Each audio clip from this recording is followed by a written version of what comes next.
ఉన్నత చదువులు మంచి ఉద్యోగం కోసం అమెరికా వెళ్లిన తెలంగాణ విద్యార్థి తుపాకీ తూటాలకు బలయ్యాడు. మేడ్చల్ జిల్లా గుండ్లపోచంపల్లికి చెందిన కుంచ అంశుల్ నార్త్ ఫిలడెల్ఫియా నగరంలో చదువుకుంటూ పార్ట్ టైంగా ఆన్లైన్ ఫుడ్ డెలివరీ చేస్తున్నాడు.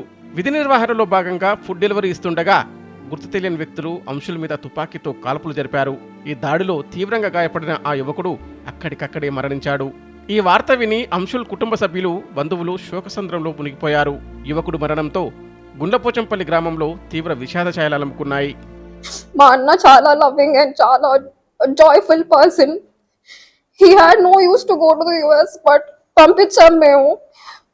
He didn't want go to the US also, కానీ వెళ్ళి look what he ended up in. Do not send your kids to the US. This is a message from the external affairs that I get my brother's body at the earliest as possible, because Saturdays wala office పని చేయదంట, మాకు Monday hand over చేస్తా అని చెప్తున్నారు body.